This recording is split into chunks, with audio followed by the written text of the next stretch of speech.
Setelah penduduk berbondong-bondong menuju perbukitan, maka Mekah terlihat seperti kota tak berpenghuni. Tidak ada aktivitas seperti biasanya. Penduduk Mekah dari kejauhan melihat sambil harap-harap cemas tentang nasib kotanya. Keesokan harinya, Abraha bersama tentara dan gajah-gajahnya melaju untuk memasuki Mekah. Penduduk Mekah yang bersembunyi di perbukitan melihat dari kejauhan pasukan gajah Abraha. Hentakan kaki gajah telah membuat bulu kuduk warga Mekah merinding. Mereka berpikir, inilah hari akhir bagi kota Mekah.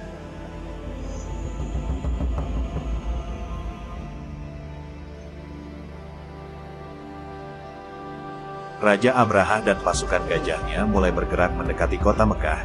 Suara gemuruh para pasukan dan suara gajah menggema kala itu. Suara gemerincing terdengar semakin keras, pertanda bahwa nasib Mekah segera ditentukan. Raja Abraha dan pasukannya semakin bersemangat untuk segera menuntaskan misinya, yaitu menghancurkan Ka'bah. Setelah pasukan mulai memasuki wilayah terdekat dari kota Mekah, yaitu Wadi Masar atau Lembah Masar yang terletak antara Musdalifah dan Mina, tiba-tiba gajahnya berhenti dan gajah ini tidak mau lagi berjalan menuju Ka'bah dan tidak mau dikendalikan oleh mereka baik ke arah selatan, utara, atau timur. Setiap mereka perintahkan ke arah-arah tersebut, gajah berdiri dan berlari, dan apabila mereka arahkan ke Ka'bah, gajah tersebut duduk. Meski telah dicambuk sang majikan, gajah-gajah itu berbalik arah dan enggan menuju Ka'bah. Gajah-gajah itu justru hanya berputar-putar saja di lembah Muhasir, dekat Ka'bah. Abraha geram dan terus memerintahkan pasukannya untuk mencambuk gajah-gajah itu agar menurut. Namun, pasukannya kehabisan akal dan kelelahan menangani gajah yang menurut mereka telah terlatih tersebut.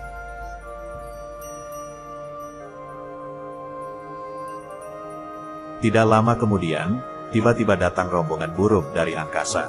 Jumlahnya amat banyak, bahkan tak terhitung.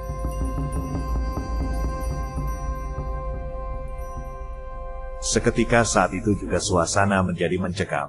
Pasukan Abraha kaget bukan kepalang bercampur heran sejadi-jadinya karena penasaran tentang apa yang dilihatnya tepat di atas mereka. Setelah semakin dekat sangatlah mengerikan, karena yang mereka lihat adalah sekumpulan burung yang setiap ekor burung membawa batu-batu panas. Setiap burung membawa 3 batu. 1 batu diletakkan di paruhnya dan 2 batu lainnya di kaki.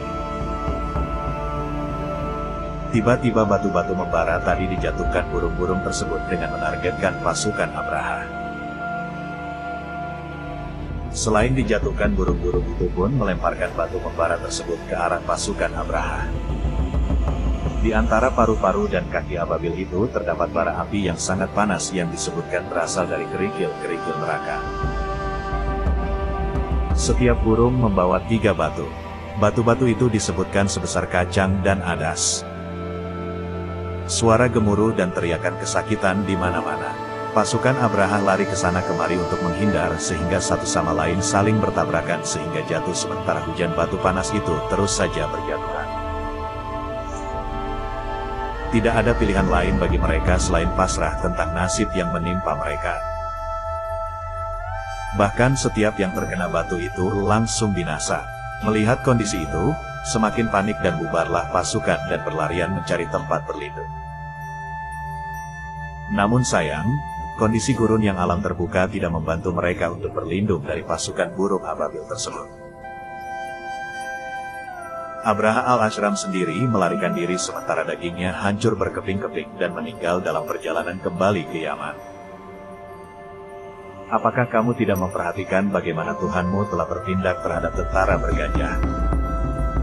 Bukankah Dia telah menjadikan tipu daya mereka itu sia-sia, dan Dia mengirimkan kepada mereka burung yang berbondong-bondong, yang melempari mereka dengan batu berasal dari tanah yang terbakar, lalu Dia menjadikan mereka seperti daun-daun yang dimakan ulat. Quran Surat Al-Fil ayat 1-5.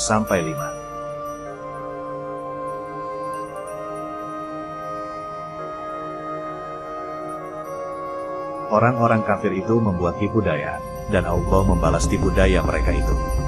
Dan Allah sebaik-baik pembalas tipu daya. Al-Quran Surat Ali Imran ayat 54.